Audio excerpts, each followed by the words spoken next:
या देवी सर्वभूतेषु लक्ष्मी रूपेण संस्थिता नमस्तस्यै नमस्तस्यै नमस्तस्यै नमो नमः। नमस्कार, मैं हूं आपके साथ प्रशिता शर्मा और आप देख रहे हैं TV27 न्यूज़ का खास कार्यक्रम शुभ दीपावली। दीपावली का उत्सव है, हर जगह रौनक है, उत्साह है, उमंग है। ये त्योहार हमारे जीवन में ढेरों खुशियां लेकर आता है। लक्ष्मी जी की कृपा इस त्योहार पर हम सभी पर पड़ती है, क्योंकि दीपावली के इन 5 दिनों के त्योहार में हम उनकी पूजा करते, आराधना करते, प्रसन्न करते हैं। ये 5 दिनों का उत्सव के हर एक दिन अपनी अलग कथा कहानियाँ लिए हुए है, जिसका एक अलग महत्व है हमारे जीवन में। अलग अलग तरह से पूजाएं इस दिन की जाती है, भगवानों को प्रसन्न किया जाता है, क्योंकि ये हमारे धर्म का सबसे बड़ा त्योहार माना गया है।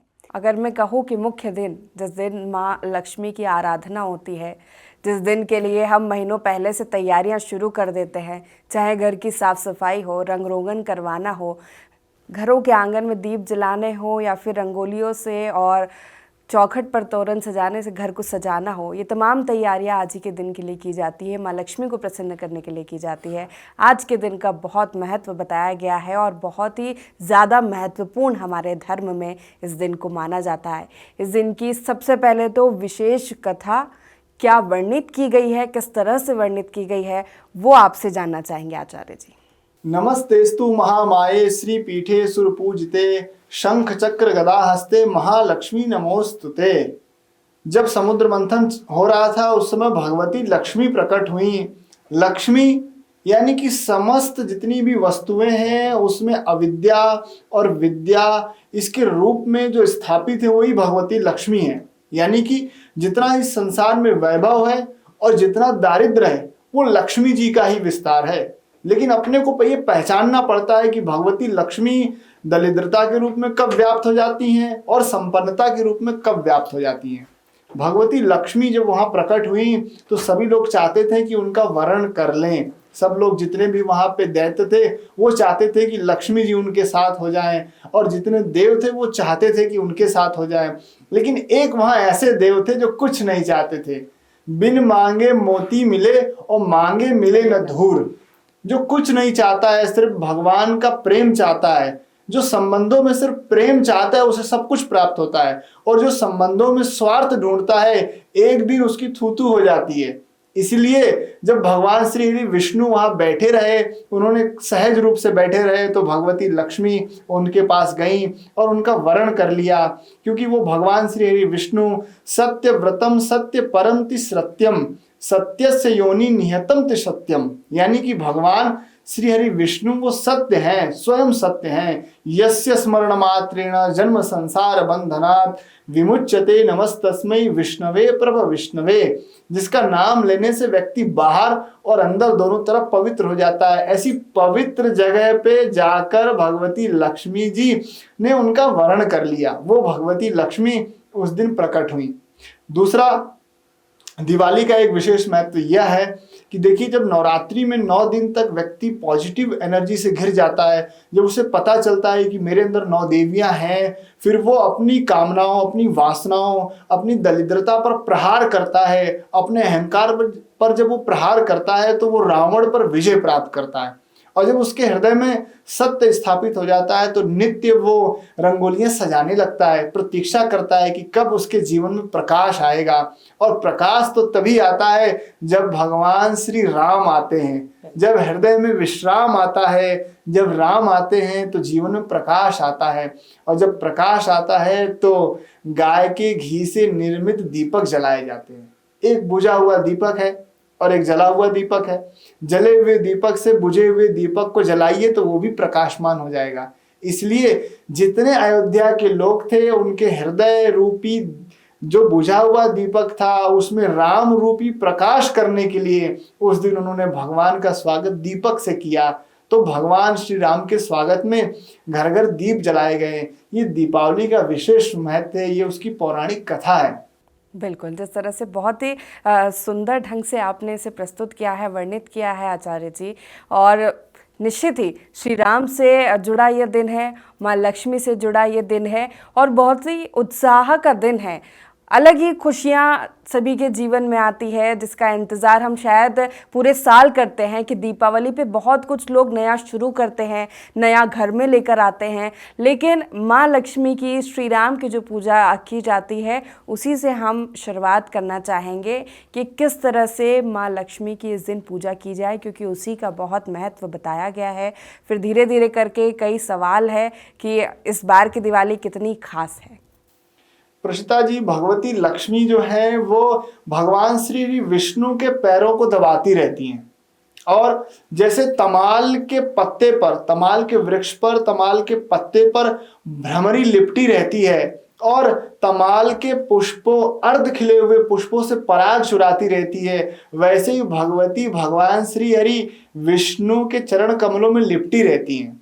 जैसे भ्रमरी आती है, पराग चुराकर चली जाती है, फिर पुनः आती है, फिर बार बार पराग चुराती, वैसे ही भगवती लक्ष्मी भगवान को बार बार निहारती हैं और फिर सकुचा के नीचे देखने लगती हैं।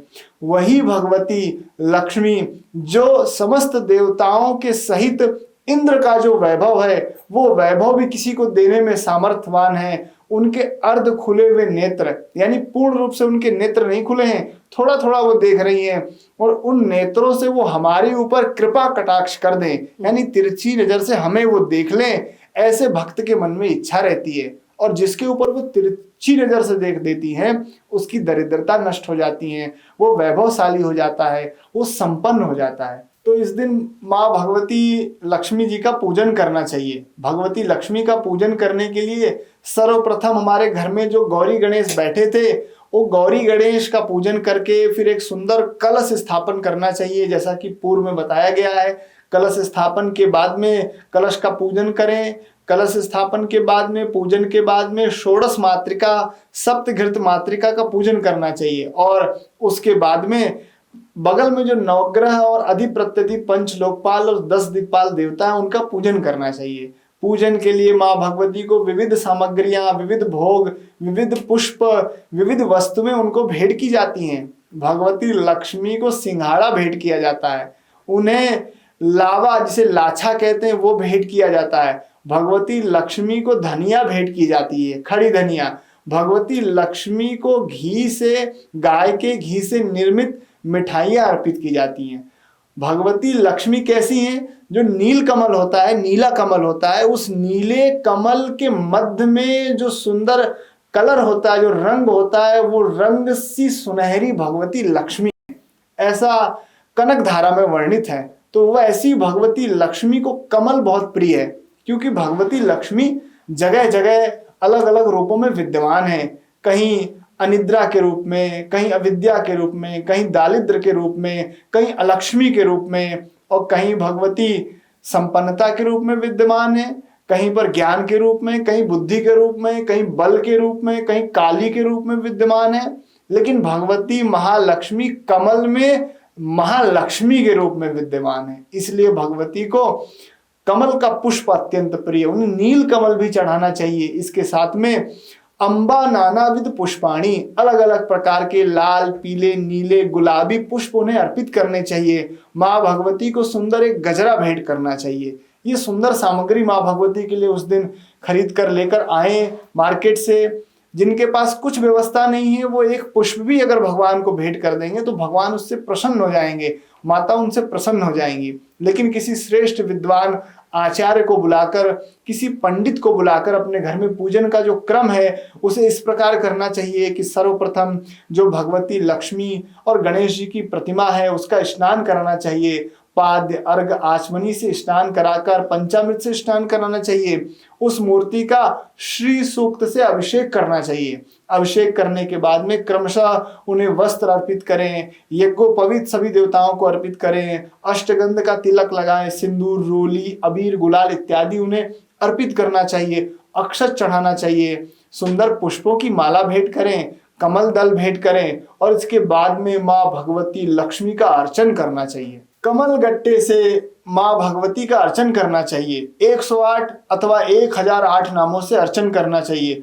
कमल के पुष्पों से माँ भगवती का अर्चन करना चाहिए। इस मध्य प्रदेश की भूमि में एक ऐसे भी संत हैं जो लक्षार्चन करते हैं, यानी 1 लाख बार भगवान भगवती को पुष्प चढ़ाते हैं, महालक्ष्मी को। ऐसे ऐसे दिव्य महापुरुष हैं। तो पुष्प चढ़ाने के बाद में सुंदर सुंदर जो आप पत्ते लाए थे, जो केले का पत्ता लाए थे, जो अशोक का पत्ता लाए थे, इसके अलावा जो दूर्वा लाए थे, जो बिल्व पत्र लाए थे, वो माँ भगवती को अर्पित करनी चाहिए। जो शमी पत्र लाए थे वो अर्पित करना चाहिए। सुगंधित द्रव्य, सुगंधित इत्र का छिड़काव करने के बाद में धूप और दीप अर्पित करना चाहिए। धूप दीप के बाद में हस्त प्रक्षालनम करके एक जल छोड़ के भगवान के पास में और उनको सुंदर भोग लगाना चाहिए। भोग में जो जो हमने सामग्री आपको बताई वो सब कुछ सामग्री एकत्रित करके और भगवान का पूजन करना चाहिए, उन्हें भोग लगाना चाहिए। देखिए, भगवान वस्तु की कीमत नहीं देखते, मन का भाव देखते हैं। और भगवती लक्ष्मी ने तो कई जगह ये बात कही है कि मेरा जो भी भक्त सच्ची श्रद्धा और विश्वास के साथ में मेरा पूजन करेगा, मैं अगर विधि विधान थोड़ा आगे पीछे भी कुछ हो जाए तो मैं उसको स्वीकार करती हूँ, क्योंकि वो परोपकार के भाव से कर रहा है। और जो परोपकार के भाव से नहीं कार्य करता है, वो चाहे स्वर्ण निर्मित कलश या स्वर्ण पुष्प भी भगवान को अर्पित कर दे तो भगवान उसे स्वीकार नहीं करते, भगवती महालक्ष्मी उसे स्वीकार नहीं करती। इसलिए हमेशा परोपकार के भाव से ही पूरा जीवन जीना चाहिए। जब भोग लग जाए माँ भगवती को तो सुंदर एक बीड़ा, पान का बीड़ा उन्हें भेंट करें, सुंदर विशेष अर्घ दें, मुखे तांबूल फल अर्पित करें। उसके बाद में विशेष अर्घ के बाद में भगवती लक्ष्मी और अन्य सभी देवताओं को एक श्रीफल, पूर्ण फल भेंट करें, क्योंकि पूर्णता जीवन में बहुत आवश्यक है। ज्ञान की पूर्णता होनी चाहिए, भक्ति की पूर्णता होनी चाहिए। हर व्यक्ति पूर्ण ही तो होना चाहता है, इसलिए श्रीफल भेंट करना चाहिए। और श्रीफल भेंट करने के बाद में भगवती महालक्ष्मी का हाथ जोड़कर प्रार्थना करनी चाहिए। दोनों हाथों में सुंदर पुष्प ले लें और उस पुष्प से भगवती की प्रार्थना करें। या श्री स्वयं सुकृतिनाम भवनेश्व लक्ष्मी पापात्मनां कृति धियां हृदयेषु बुद्धि श्रद्धा सतांकुल जना प्रभवस्य लज्जा ताम त्वां नतास्म परिपालय देवी विश्वम। बिल्कुल, बहुत ही सुंदर और सरल ढंग से आपने हमारे दर्शकों को ये पूजा विधि आज समझाई, बताई, और निश्चित ही इससे हमारे दर्शकों को लाभ होगा कि घर बैठे वो इस तरह से पूजा करके माँ लक्ष्मी की कृपा पा सकते हैं। पूरी सामग्री स्थापित की जाती है, तो घर में जो गहने होते हैं, जो धन होता है, वो भी माँ को अर्पित किया जाता है। जी बिल्कुल, माँ भगवती लक्ष्मी का जो पूजन करते हैं उसमें कुछ जो पूजन का क्रम होता है उसमें कुछ 3-4 विशेष पूजाएं होती हैं। वो विशेष पूजाएं मैं आपको क्रम से बताता हूँ। सर्वप्रथम जो बही खाता होता है, जो बिल बुक होता है, उसका पूजन करना चाहिए। उस दिन प्रार्थना करनी चाहिए कि हम जो भी बिल बनाएं वो हित के लिए बनाएं, कि तेरा तुझको अर्पण क्या लागे मेरा, साईं इतना दीजिए जामे कुटुंब समाए, और मैं भी भूखा ना रहूं साधु न भूखा जाए। इस भाव से अपने व्यापार को करना चाहिए।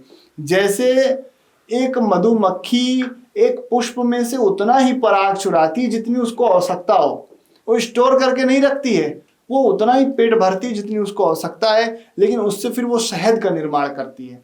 तो जो व्यक्ति परोपकार के भाव से कार्य करता है, उसके पास जो थोड़ा कुछ भी आता है तो फिर उससे शहद ही उत्पन्न होता है। इसलिए उस दिन बही खाते का पूजन करना चाहिए, लेखनी का पूजन करना चाहिए, माँ भगवती सरस्वती का पूजन करना चाहिए, क्योंकि वाणी में जो शक्ति है वो भगवती महालक्ष्मी ही है, और वाणी और विद्या की अधिष्ठात्री देवी माँ भगवती सरस्वती हैं, इसलिए उनका पूजन करना चाहिए। घर में जितना भी जो भी स्वर्ण निर्मित आभूषण इत्यादि रखे हैं उनमें माँ भगवती का स्वरूप जानकर, धनद यानी कुबेर का स्वरूप जानकर उसका पूजन करना चाहिए। भगवान कुबेर का स्थापना करके और कुबेर के लिए वहां चांदी के अथवा स्वर्ण के जो सिक्के, जो धनाढ्य लोग हैं जो ला सकते हैं, उनको पूजन करना चाहिए। इस प्रकार क्रम से पूजन करते हुए, और जो भी अपने अपने लोकाचार में पूजन का क्रम है, पूजन की वृद्धि है, वो विधि से भगवान का पूजन करना चाहिए। बिल्कुल, जिस तरह से आपने बताया, आगे की ओर बढ़ूंगी। पूछना चाहूँगी कि जब समुद्र मंथन हुआ, माँ लक्ष्मी प्रकट हुई थी, उनके साथ लक्ष्मी भी प्रकट हुई थी, वो क्या है कि अगर दरिद्रता होती है तो फिर माँ लक्ष्मी वास नहीं करती है। और जब समुद्र मंथन के बाद माँ लक्ष्मी आई तो राक्षसों ने भी उन्हें पाने की कोशिश की, लेकिन वो सदैव ही विष्णु जी के श्री चरणों में विराजित। जी बिल्कुल, लक्ष्मी अलक्ष्मी और दरिद्रता भी होती है, जिसे कहते हैं अलक्ष्मी कहते हैं। तो ये दरिद्रता प्रकट कहाँ से होती है? ये दरिद्रता प्रकट होती है हमारे मन के दरिद्र होने से। और मन दरिद्र होता है जब हम स्वार्थी हो जाते हैं। जो व्यक्ति स्वार्थ भाव से जीवन जीने लग जाता है, प्रत्येक वस्तु में भोग की दृष्टि रखता है, फिर वो अलक्ष्मी का वर्ण करता है। और जो व्यक्ति इस भाव से सोचता है कि मैं जो भी कार्य कर रहा हूं समाज के हित के लिए कर रहा हूं, स्वस्ति प्रजाभ्यो परिपालयन्ताम न्यायेन मार्गेण महीमहीषाम गोब्राह्मणेभ्यो शुभमस्तु नित्यम लोका समस्ता सुखिनो भवन्तु। जो समस्त लोगों के सुखी करने के भाव से कोई यज्ञ करता है, कोई कर्म करता है, तो उससे भगवान प्रसन्न होते हैं। तो भगवान जब प्रसन्न होते हैं, भगवती प्रसन्न तो लक्ष्मी के रूप में विराजमान होती हैं। और अलक्ष्मी वो कब बन जाती है? जैसे किसी को भगवान ने सुंदर शरीर दिया हो, लेकिन वो दिन भर यह सोचे कि मैं दिन भर बैठा रहूं और कुछ काम ना करूं, तो फिर वो शरीर उसका क्या होगा? धीरे धीरे नष्ट हो जाएगा। खूब भंडार भरे हो और वो रोज यही सोचता हो कि मैं कैसे और जमा कर लूं, कुछ उसको देना ना आता हो, किसी की मदद करनी ना आती हो। वो देखिए, हमारे घर में जो हमारे पास धन होता है, जो कुछ भी ऐश्वर्य होता है, जो विद्या होती है, जो आयु होती है, उसमें सबका हिस्सा है। अगर कोई व्यक्ति ये सोचे कि मैं इतना बहुत बड़ा दिमागी हूं कि मैंने इतना सारा धन इकट्ठा कर लिया, तो उसकी गलत सोच है। उसकी बुआ, उसकी चाची, उसकी बहन, उसकी भाभी, उसकी माँ, ये सब लोगों, उसकी दादी, इन सब लोगों के आशीर्वाद से ही वो व्यक्ति इतने ज्ञान को प्राप्त हुआ है। और उसमें सबका अंश है, प्रकृति का अंश है, क्योंकि क्षिति जल पावक गगन समीरा, पंच तत्वों से शरीर बना है। तो इन पंच तत्वों का भी अधिकार होता है। जब हम गृहस्थ आश्रम में प्रवेश करते हैं तो हमारी जो प्रत्येक वस्तु होती है, प्रत्येक क्रिया होती है, वो शास्त्रोचित होनी चाहिए, शास्त्र द्वारा आदेशित होनी चाहिए। ये नहीं कि हमारे घर में कोई आगंतुक आ गए, कोई अतिथि आ गए, कोई साधु संत आ गया तो हम उसका सत्कार ना करें। हमारे पूरे परिवार में अगर किसी के पास ज्ञान की कमी है तो उसको ज्ञान दो भैया, किसी को विद्या की कमी हो तो उसको विद्या दो, किसी को धन की कमी हो तो उसे धन दो। क्योंकि मनुष्य के जीवन का कोई भरोसा नहीं है, कब कोई बहुत बड़ा ज्ञानी बन जाए और कब कोई बहुत बड़ा ज्ञानी व्यक्ति कोई बिल्कुल मूर्ख बन जाए। इसलिए पांचों उंगलियां बराबर नहीं होती, लेकिन उन पांचों उंगलियों को कोई काट के नहीं फेंक देता, उन्हें संजो के रखता है और वक्त आने पर उन पांचों उंगलियों से मुट्ठी का निर्माण करता है। तो उसी प्रकार से हमारे पास जो जो चीजें उपलब्ध हैं, चाहे वो ज्ञान है, चाहे वो विद्या है, वस्त्र है, आभूषण है, धन है, लोग हैं, उनसे हमेशा अच्छा भाव प्रकट करना चाहिए। जब हम बुरा भाव प्रकट करते हैं, गुप्त रूप से पाप करते हैं, अपने आप को सर्वज्ञ और हम ही श्रेष्ठ हैं और हमारा तो कोई कुछ कर नहीं पाएगा, ये हमारी सत्ता है, ये सब कुछ हमारे कहने से ही होना है, कोई हमारे ऊपर नहीं बैठा है, जब ऐसा भाव आता है तो वही भगवती लक्ष्मी कब अलक्ष्मी बन जाती हैं, कब वो संपन्नता दरिद्रता बन जाती है, पता ही नहीं चलता। बिल्कुल, आपने बहुत ही सुंदर और सरल ढंग से पूजा विधि बताई है। और आगे की ओर बढ़ेंगे और आपसे जानेंगे आचार्य जी कि इस दिन दीपों की पूजा की जाती है। कई जगहों पे तो अखंड ज्योत भी जलाई जाती है, रात भर जो जलती है। ऐसा कहा जाता है कि माँ लक्ष्मी किसी भी क्षण घर में प्रवेश करती है, इसलिए उजियारा हर तरफ रखा जाता है, चाहे वो लाइटों का हो चाहे, लेकिन दीपों का काफ़ी महत्व बताया गया है। दीपों की भी पूजा की जाती है, उसके बाद पूरे घर में उसे प्रज्वलित किया जाता है। वो कैसे किया जाए? दीप ज्योति पर ब्रह्मा दीप ज्योति जनार्दन दीपो हरतु मे पापा पूजा दीप नमोस्तुते। दीप का जो प्रकाश होता है वही ब्रह्मा है, वही जनार्दन है, वही शिव है। और दीप का जो प्रकाश होता है वो हमारे हृदय की मलिनता और दरिद्रता का हरण कर लेता है। इसलिए जो दीपावली का जो त्योहार होता है, इसका शब्द ही ऐसा है, दीपावली, यानी दीपों की वली, यानी दीपों की मालिकाएं, दीपों के पुष्प जैसे होते हैं वैसी मालिकाएं होती हैं।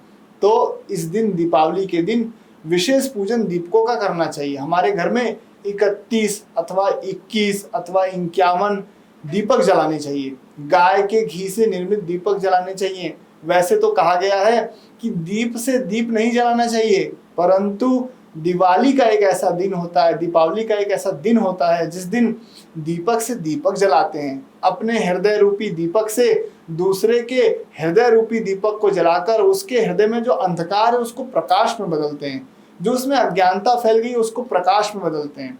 ये जो एक क्रिया है वो सिर्फ एक दिन के लिए नहीं है, ये एक दिन हम क्रिया इसलिए करते हैं कि हमें ये भान रहे कि पूरे जीवन पर्यंत हमें दीप से दीप जलाना है, इसलिए दीपक का पूजन किया जाता है। एक दीपक भगवान के पास रखें, एक दीपक तुलसी जी के पास रखें, एक दीपक घर की चौखट पे रखें, एक दीपक घर के आंगन में रखें, एक दीपक घर की रसोई में रखें, एक दीपक घर के जहाँ जल का स्रोत है वहां रखें, एक दीपक जहाँ पे हमारे वृक्ष लगे हुए हैं वहां रखें, एक बाथरूम में भी दीपक जलता है आज के दिन, और एक दीपक छत पर रखना चाहिए। सभी जगह जब दीपक जल जाए तो ईशान कोण में एक दीपक रखना चाहिए, नैऋत्य कोण में जहाँ वास्तु भगवान विराजमान होते हैं वहां दीपक रखना चाहिए। दीपक को सावधानी से रखना चाहिए ताकि कहीं कोई अप्रिय घटना ना घटे, इन सब का ध्यान रखना चाहिए। दीपक का पहले पूजन करना चाहिए, पुष्प गंध अक्षत और जल से उसका पूजन करके प्रार्थना करके और फिर दीपक घर घर में उजियारा करना चाहिए।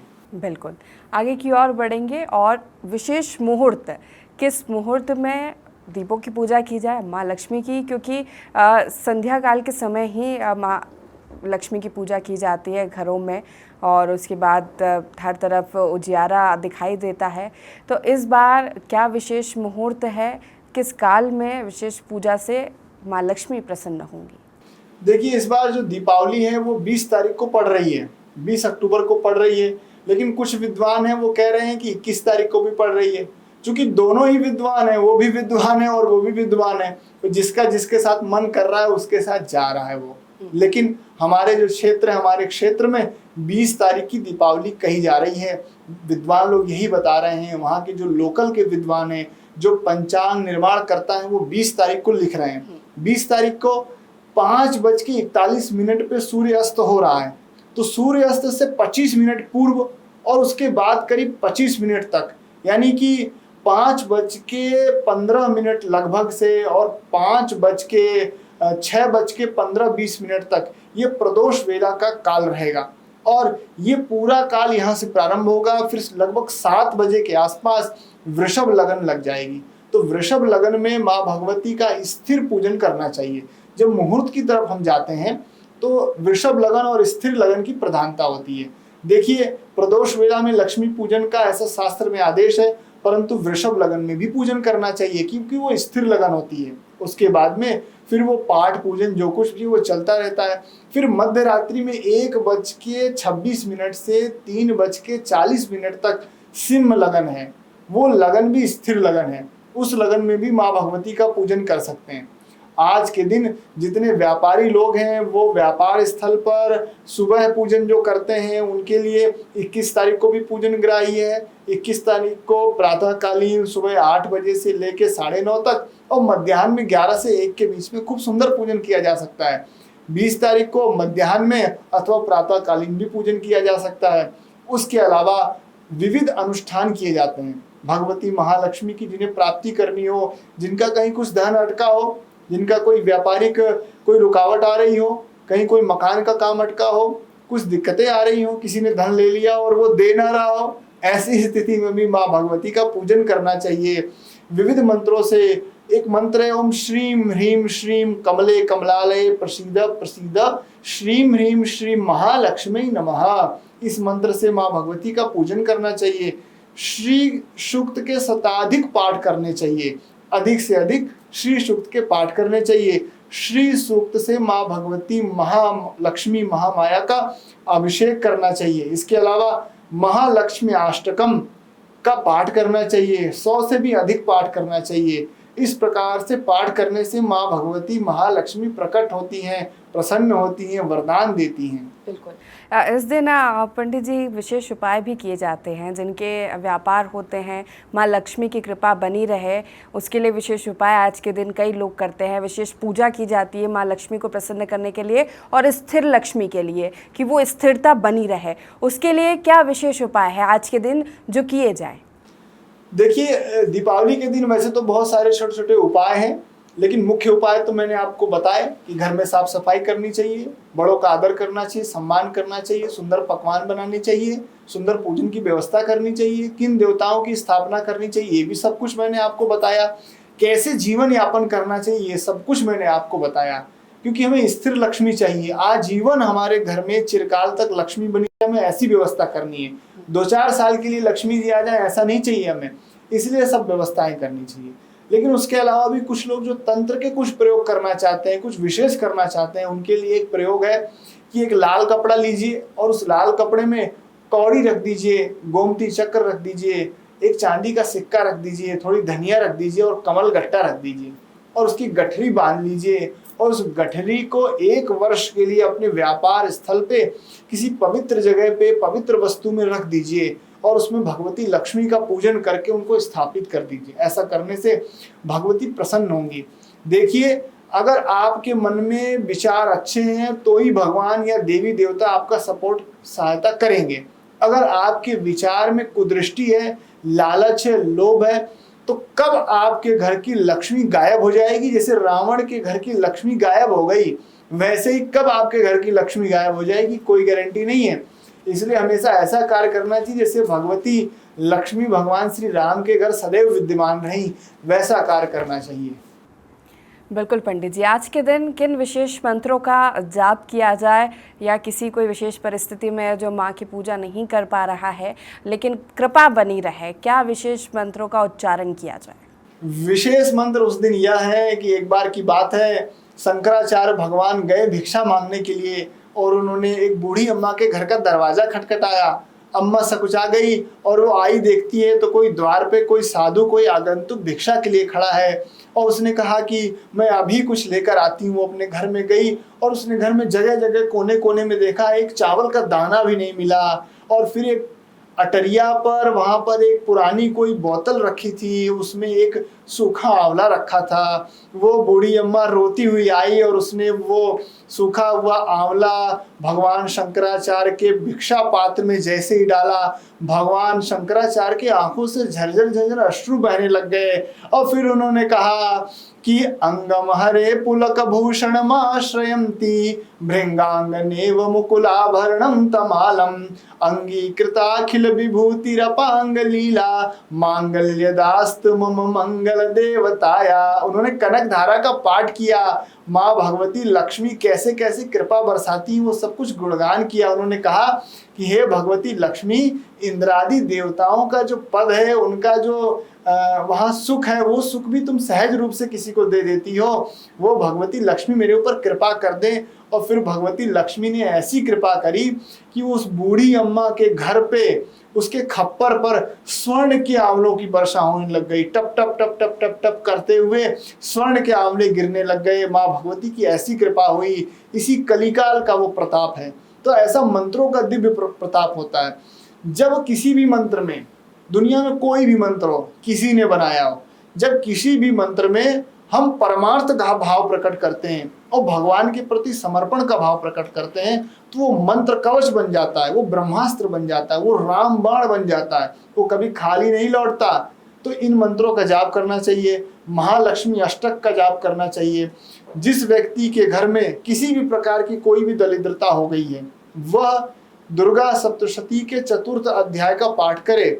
जिसके ऊपर माँ भगवती रुष्ट हो गई हैं, वो 4th अध्याय का संस्कृत में पाठ करे अथवा पाठ करवाए अथवा हिंदी में पाठ सुने, तो उससे लाभ होगा। जो व्यक्ति कनकधारा का पाठ करता है, उसके घर में कभी भी धन की कमी नहीं होती। इसके अलावा जो माँ भगवती को खीर चढ़ाता है, खीर नैवेद्य में लगाता है, अन्नपूर्णा स्तोत्र का पाठ करता है, इसके साथ ही अलग अलग प्रकार के माँ भगवती के मंत्र हैं। ओम महालक्ष्मी नमः, या देवी सर्वभूतेषु लक्ष्मी रूपेण संस्थिता, नमस्तस्यै नमस्तस्यै नमस्तस्यै नमो नमः। ऐसा जो भाव करता है, जो मंत्र का जाप करता है, माँ भगवती उससे प्रसन्न होती हैं। निश्चित ही पंडित जी, इस दीपावली पर जिस तरह से आपने बताया, इस विधान से अगर पूजा की जाएगी तो माँ लक्ष्मी की कृपा बरसेगी। आगे की ओर बढ़ेंगे और चौथे दिन के रुख करेंगे तो गोवर्धन पूजा की जाती है। अन्नकूट का भी वर्णन है, अन्नकूट का भी आयोजन किया जाता है कई जगहों पे और गोवर्धन पूजा की जाती है, गायों की पूजा की जाती है। और ख़ास तौर पर काफ़ी महत्व किसानों का भी इस दिन के लिए बताया गया है।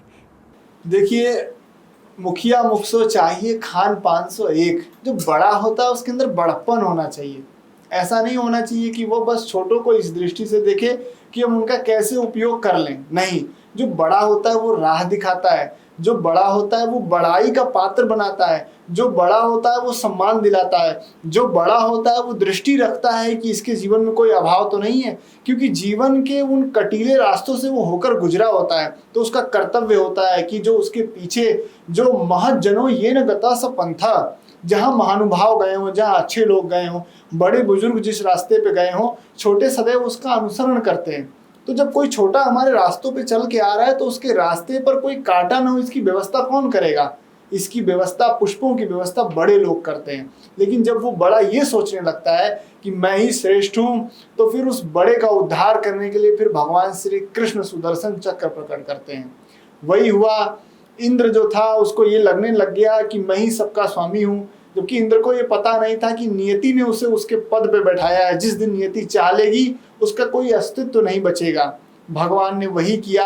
एक दिन घर में पकवान बन रहे थे, दूध दही घी मिठाइयाँ बन रही थी, रबड़ी रसगुल्ला और रसमलाई बन रही थी। भगवान ने अपनी माँ से पूछा, माँ ये सुंदर सुंदर व्यंजन किसके लिए बन रहे हैं? तो माँ ने कहा कि बेटा ये सब कुछ हम इंद्रदेव के लिए बना रहे हैं। तो भगवान ने कहा, क्यों माँ, ये इंद्रदेव हमारे लिए करते क्या है? तो माँ ने कहा कि बेटा वो वर्षा करते हैं। वर्षा होती है तो सुंदर जल से हमारी जो धरती माँ है उसमें उर्वरक क्षमता उत्पन्न होती है, और सभी प्रकार के धन धान्य होते हैं, उससे हमारी गौवें खाती हैं इत्यादि। कुछ माँ ने सब कुछ बताया। तो भगवान ने कहा, क्यों माँ, ये तो इनका पद है, इनकी जिम्मेदारी है कि ये सब कुछ करना है, तो अपनी जिम्मेदारी के लिए भी अलग से ये टैक्स क्यों ले रहे हैं, अलग से घूस क्यों ले रहे हैं? क्या इनको समझ में नहीं आता कि इनकी जिम्मेदारी है हमारी सहायता करना? माँ, पूजन तो हमें उनका करना चाहिए जो हमारे ऊपर छत्र छाया किए हुए हैं, जो नित्य निरंतर वहां पे डटे हुए हैं, जो हमारे सरहदों की रक्षा कर रहे हैं, जो भगवान गोवर्धन नाना प्रकार की औषधियां प्रकट करते हैं। जीवन में जब जब कोई कमी होती है, जब कोई बीमार पड़ता है माँ, तो वहीं से औषधियां आती हैं। तो हमें भगवान गोवर्धन का पूजन करना चाहिए। तो माँ, हमें भगवान गोवर्धन का पूजन करना चाहिए। माँ ने कहा, नंद बाबा से कहा, नंद बाबा ने सभी के साथ ये मंत्रणा की, और फिर भगवान श्री कृष्ण भी जिद पर अड़ गए, क्योंकि भगवान ने ऐसे ऐसे चमत्कार दिखा दिए थे कि लोगों को कहा कि हमारा लाला जो कुछ कह रहा है वही सब कुछ ठीक है। और लाला की बात मानकर उस दिन वो इंद्र के लिए नहीं, वो तो भगवान गोवर्धन के लिए सब कुछ जाने लग गया, और बैलगाड़ियों में रखकर बड़े बड़े कुंड जाने लग गए मिठाइयों के, मोतीचूर लड्डू के। और जब वो वहां पर पहुंचे तो इंद्र तो वेट कर रहे थे, प्रतीक्षा कर रहे थे कि कोई आएगा और हमारी बिरदावली का बखान करेगा। लेकिन जब उस दिन कोई नहीं आया तो उसने अपने दूतों को भेजा। दूतों ने जो वहां पे उस नगरी में जो उत्सव देखा और जो कुछ भी देखा वो आके इंद्र को बताया। इंद्र ने कहा, अच्छा, इन छोटे मोटे ग्वाल बालों की ये हिम्मत कि आज ये मेरे चौखट पे दिन भर पड़े रहते थे और ये दूसरे का दरवाजा खटखटा रहे हैं। मैं इनको अभी इनका जो वास्तविक स्वरूप है वो दिखाता हूँ। ऐसा अहंकार में जब भरकर इंद्र ने कहा तो इंद्र ने खूब घनघोर वर्षा प्रारंभ कर दी। जगह जगह पूरे घर, पूरा उपवन, पूरी जो अट्टालिकाएं थी वो जलमग्न हो गई। और जब सब कुछ जलमग्न हो गया तो जो व्रजवासी थे वो रोने लग गए, विलाप करने लग गए। उन्होंने भगवान से कहा कि भगवान, आप हमारी रक्षा कीजिए भगवान, क्योंकि समय समय पर आप ही तो हमारी रक्षा करते आए हैं।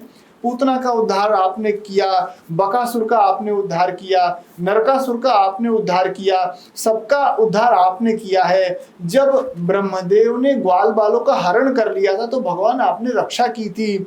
जब वो कालिया जो है, कालिया दह पे कालिया नाग हम लोगों को अपने विष से मार रहा था तो भगवान आपने हमारी रक्षा की थी। आज भी आप हमारी रक्षा कीजिए। भगवान देखते रहे और 7 दिनों तक घनघोर वर्षा होती रही। लेकिन भगवान ने जब देखा कि ये सब कुछ नष्ट करने पे तुला है इंद्र, क्योंकि बहुत अहंकारी हो गया है, तो भगवान ने कहा कि देखो, हमारे अंदर ही ईश्वर छुपे हैं। हमारे आसपास जो कुछ दिख रहा है, जो ये पीपल का वृक्ष है जिस पे हम रोज दीपक लगाते हैं, ये हमारी रक्षा करेगा। जिस मूर्ति में हम देवता जानकर उसकी पूजा करते हैं वो मूर्ति हमारी रक्षा करेगी। जिस गोवर्धन पूजन के लिए आप लोग आए हैं वो गोवर्धन भगवान ही हमारी रक्षा करेंगे। और फिर वहां पे उनके शरण में गए, उनसे प्रार्थना की और फिर गोवर्धन भगवान रुई की तरह हल्के हो गए। फिर भगवान श्री कृष्ण ने अपनी कनिष्ठ उंगली में एक रुई के पहाड़ की तरह भगवान गोवर्धन को धारण कर लिया। बोलिए गिरिराज धरण भगवान की जय। तब सभी जितने भी वहां ब्रजवासी थे वो भगवान गोवर्धन की शरण में आ गए। पूरे जितने उनके जीव जंतु थे, जो गौवें थी, वो सब कुछ भगवान गोवर्धन की शरण में आ गए। और फिर वो पूरी कथा श्रीमद् भागवत में विस्तार रूप से वर्णित है। सूक्ष्म कथा हमने आपको बताई, तब से यह पौराणिक बन गया कि उस दिन गोवर्धन का पूजन होता है। और फिर जब इंद्र को पता चला कि नहीं नहीं, इस संसार में शेर के आगे भी एक बब्बर शेर होता है, ये धरती वीरों से और सतियों से खाली नहीं है, इसलिए इंद्र को यह एहसास हुआ। इंद्र ने बार बार आकर भगवान श्री कृष्ण से क्षमा मांगी और भगवान ने यह कहते हुए क्षमा कर दिया कि क्षमा बड़ों का आभूषण होता है, इंद्र जाओ मैं तुम्हें क्षमा करता हूँ। बिल्कुल, बहुत ही सुंदर कथा प्रस्तुत की है आपने आचार्य जी। इस दिन की कथा का महत्व आपने बताया, इस दिन का महत्व बताया। अब आपसे इस दिन किस तरह से गोवर्धन पूजा की जाती है वो विधान भी आपसे जानना चाहेंगे, क्योंकि घरों में देखा गया है कि गोबर से गोवर्धन को बनाया जाता है और फिर उनकी पूजा की जाती है। देखिए, गोवर्धन भगवान जो है वो गोबर से निर्मित करने चाहिए। जो हमारे गौ माता का जो गोबर होता है उससे सुंदर गोवर्धन निर्मित करना चाहिए। गोवर्धन भगवान को बनाकर अपने सुविधा अनुसार जैसा उनको सुंदर से सुंदर स्वरूप दे पाए वो करना चाहिए। और गोवर्धन भगवान को नाना प्रकार के 56 भोग चढ़ते हैं, क्योंकि कहा गया है कि 7 दिनों तक जब तक वर्षा होती रही तब तक माँ जो यशोदा थी वो भगवान को समय समय पर भोग लगाती थी। तो ऐसे 56 बार उन्होंने उन्हें भोग लगाया, तो 56 भोग का विधान है। गोवर्धन पूजा उसी क्रम के अनुसार करेंगे जैसा आपको पहले से वर्णित है। और विशेष इसमें है कि गोवर्धन भगवान को दूध की धार चढ़ती है, उन्हें दूध की धार से अर्घ दिया जाता है। उन्हें घी, मिठाई, शहद, शक्कर ये सब चढ़ाया जाता है। उन्हें नाना प्रकार के पुष्प, फल इत्यादि, दीप इत्यादि सब कुछ अर्पित किए जाते हैं। और जब गोवर्धन का पूजन हो जाए, गौ माता का पूजन हो जाए, नंदी वृषभ का पूजन हो जाए, फिर अपने आसपास जो छोटे छोटे बच्चे हैं उनका ग्वाल बालों के स्वरूप में पूजन करना चाहिए, कन्याओं का पूजन करना चाहिए। और ये सब पूजन करने के बाद में खूब उत्सव मनाना चाहिए। बिल्कुल आचार्य जी, आगे बढ़ेंगे। जिस तरह से आपने बताया कि गोवर्धन पूजा की जाती है इस दिन, और फिर 5वें दिन की ओर रुख करते हैं तो भाई दूज जिसे कहा जाता है, भाई बहन को ये समर्पित दिन बताया गया है। इसके पीछे भी पौराणिक कथाएं ग्रंथों में वर्णित है, पुराणों में वर्णित है। आज के दिन का क्या महत्व है ये हमारे दर्शकों को बताइए। प्रश्ता जी, ऐसा कहा गया है कि सहारा बनना है तो जिंदगी भर का बनो, 2 दिन का सहारा सहारा नहीं होता। संबंधों में मोल भाव नहीं होता है। संबंध में तो ये होता है कि हम आपसे प्रेम करते हैं बस, और संबंधी वही होते हैं जो संबंधों का निर्वहन कर सकें। अगर आप संबंधों का निर्वहन नहीं कर सकते तो फिर आप संबंधी नहीं है। किसी को स्वार्थ के वशीभूत होकर ही बार बार याद करें फिर वो संबंध नहीं, वो फिर स्वार्थी होते हैं। भाई और बहन का एक ऐसा प्रेम होता है, एक ऐसा संबंध होता है। देखिए, बहन और भाई यानी कि निभाए, तो वो कैसे निभाए कि जैसे अगर हमारी जो कन्या रूपी रत्न है, जो बहन रूपी रत्न है, जब वो अपने ससुराल चली जाती है तो ऐसा नहीं कि वो अपने ससुराल चली गई तो बस उसको भूल जाओ, ऐसा नहीं। वो समय समय पर निभाए। बहन के जीवन में जब कोई कष्ट हो तो वहां पर वो पहुंचे, क्योंकि बहन को सदैव अपने घर वालों की याद आती रहती है। उसे अपने माँ की गोद की याद आती है, उसे आंचल की याद आती है, उसे अपने भाई की याद आती है, उसे वो आंगन, वो सब कुछ याद आता है। तो वो रोती है, विलाप करती है। जब उसे याद आती तो सबसे पहले वो अपने भाई को फोन लगाती है, और जब वो भाई को फोन लगाती है तो भाई दौड़ा दौड़ा वहां चला जाए। यही संबंध होते हैं। आज के दिन ऐसी कथा है कि एक बार यमुना जी और यमराज जो दोनों के दोनों मिले एक दूसरे से, और यमुना जी गई नरक में देखने के लिए कि इस यमलोक में होता क्या है। तो जब उन्होंने यमलोक में चारों तरफ देखा तो देखा सबको बड़ा कष्ट मिल रहा है, सब बड़े दुखी हैं, पीड़ित हैं, सभी विलाप कर रहे हैं। ऐसा देखकर वो यमुना महारानी बड़ी दुखित हुई। उन्होंने कहा कि भैया क्या कुछ ऐसा हो सकता है क्या कि जितने सब परेशान हैं इनकी दुख का अंत हो जाए। तो यमराज ने कहा कि नहीं बहना, ऐसा तो नहीं हो सकता, क्योंकि मुझे ये यमराज का पद मिला है, मेरा कार्य है इनको दंड देना, और मैं दंड नहीं दूंगा तो ये सुधरेंगे कैसे। लेकिन जो यमुना महारानी थी वो थोड़ी सी रुष्ट हो गई। उन्होंने कहा भैया आप हमारी बात नहीं सुनते, और रुष्ट होकर वो वापस चली गई। तो उनको खोजते खोजते यमराज गए, और जब वो यमुना जी के पास बहुत दिन बाद पहुंचे तो यमुना जी देख के उनको प्रसन्न हो गई। उन्होंने झट से उनके लिए एक सुंदर आसन दिया, सुंदर उनके पैर प्रक्षालन किए और अपने भैया को सुंदर सुंदर मिठाइयाँ खिलाई, उनका स्वागत सत्कार किया और खूब सारी बातें की। फिर वो यमराज बहुत अपनी बहन से प्रसन्न हुए और उन्होंने कहा कि बहना, तुमने मेरे लिए इतना सब कुछ किया, इतना भाव प्रकट किया और तुम सच में मुझे बहुत मानती हो, और सच बताओ तुम्हें कोई वरदान चाहिए तो मुझसे मांग लो। तो फिर उन्होंने वरदान मांगा कि भैया आज के दिन जो कोई भी आप अपनी बहन के यहाँ जाए और बहन उसके माथे पे तिलक करे, उसको अर्घ दे, स्नान इत्यादि हो, भोजन कराए, उससे प्रसन्न होकर भैया आप कभी उसको यम की यातना मत देना। तो यमराज ने उस दिन ये वरदान दिया कि जो कोई भी इस दिन अपनी बहन के घर जाएगा, बहन का तिलक आतिथ्य स्वीकार करेगा, उसके ऊपर मेरी कृपा होगी और उसे बहुत दिनों तक यम यात्रा नहीं सहनी पड़ेगी। इसके साथ ही पौराणिक महत्व यह है कि एक वृंदावन में विश्राम घाट है। उस विश्राम घाट में जो कोई भी भाई अपनी बहन का हाथ पकड़कर दोनों गंगा जल में स्नान करके बाहर आए, उनके ऊपर भी यम की यातना नहीं होती। यमराज उनकी समस्त प्रकार के पापों से रक्षा करते हैं। बहुत ही सुंदर कथा आपने हमारे दर्शकों को बताई है आचार्य जी। इस दीपावली हम चलते चलते आपसे यही जानना चाहेंगे, कोई विशेष उपाय और कोई विशेष संदेश आपकी ओर से हमारे दर्शकों के लिए? देखिए, विशेष उपाय और विशेष संदेश जो आपने पूछे हैं, तो सबसे पहले मैं आपको विशेष उपाय बताता हूँ। विशेष जो उपाय होता है, देखिए गुरु उपाय, गुरु जो होता है उपाय सुझा देता है। संसार में जितनी भी वस्तुएं दिख रही हैं वहां से हमें कुछ कुछ सीखने को मिलता है। भगवान दत्तात्रेय ने 24 गुरु बनाए और उन 24 गुरुओं से अलग अलग प्रकार की शिक्षाएं प्राप्त की। तो ये जो कुछ भी दीपावली में पूजन हो रहा है, इसका सिर्फ एक धार्मिक महत्व नहीं है, इसका एक आध्यात्मिक महत्व भी है। प्रत्येक वस्तु के पीछे मूलभूत उसका क्या महत्व, इस महत्व को समझना चाहिए। झाड़ू लाए हैं तो इसका मतलब ये नहीं कि दीपावली के दिन बस झाड़ू लगानी है, 12 महीना झाड़ू लगानी है। रंगोली एक दिन घर में बना ली तो ये नहीं कि 2-4 दिन रंगोली ना, पूरे हमेशा घर को सुसज्जित करके रखना है। एक दिन जब हम सजते हैं और संवरते हैं तो इसका मतलब ये होता है कि हमें अपने विचारों को सजाना है, अपने चरित्र को संवारना है, ये इसका तात्पर्य होता है।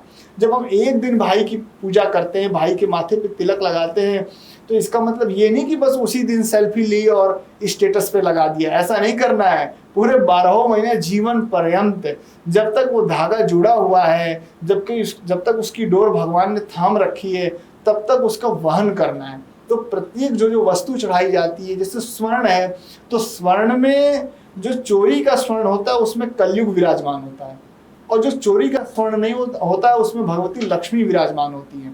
तो हमें ये समझना चाहिए कि अगर हम चोरी का स्वर्ण रख के पूजा करेंगे तो भगवान आशीर्वाद देने वाले नहीं है। क्योंकि दुर्योधन भी माँ भगवती का पूजन करता था, दुशासन भी पूजन करता था, रावण भी पूजन करता था, लेकिन उनका क्या हुआ? और राम भी पूजा करते थे, लेकिन उनका क्या हुआ? तो ये विशेष कुछ उपाय हैं। और विशेष जो संदेश है वो संदेश यह है कि प्रत्येक मनुष्य को चाहिए कि ये पूरी वसुधा, ये सबई भूमि गोपाल की, ये पूरा संसार भगवान का है। विद्या समस्ता स्तवदे विभेदा स्त्रिय समस्ता सकला जगत्सु तो ही कया पूरित मम्ब ये काते स्तुति स्तव्य परापरोक्ति। जितनी भी विद्याएं हैं उसमें भगवती लक्ष्मी ही तो है, जितनी भी स्त्रियां हैं उसमें माँ भगवती लक्ष्मी तो विराजमान है। जितना भी सब कुछ संसार में पसारा है वो भगवान का ही पसारा है। आप अपने घर में शुद्धता से, पवित्रता से, स्वच्छ और निर्मल मन से आप रहिए, भगवान की सेवा करिए, अपने बड़े बुजुर्गों की सेवा करिए, सबको एक समझ के चलिए। फिर देखिए भगवान आपके मन चंगा तो कठौती में भी गंगा प्रकट हो सकती है, अगर आपके विचार अच्छे हैं तो। बिल्कुल आचार्य जी, आप बहुत धन्यवाद हमारे साथ इस कार्यक्रम में जुड़ने के लिए। दर्शकों को इन 5 दिनों के महत्व, इस त्यौहार के महत्व और किस तरह से माँ लक्ष्मी को प्रसन्न किया जाए पूजन विधि बताने के लिए बहुत धन्यवाद। तो इस शुभ दीपावली हमारी ये कोशिश रही है कि आपकी दीपावली शुभ हो और जो पूजन विधि इस कार्यक्रम के माध्यम से आप तक पहुंचाई गई है उससे आपको लाभ मिले, और यही उम्मीद हम करते हैं कि माँ लक्ष्मी की कृपा सदैव आप पर बनी रहे। फिलहाल इस कार्यक्रम में इतना ही। देखते रहिए TV27 न्यूज़, और आपको एक बार फिर से हमारी ओर से दीपावली की ढेरों शुभकामनाएं।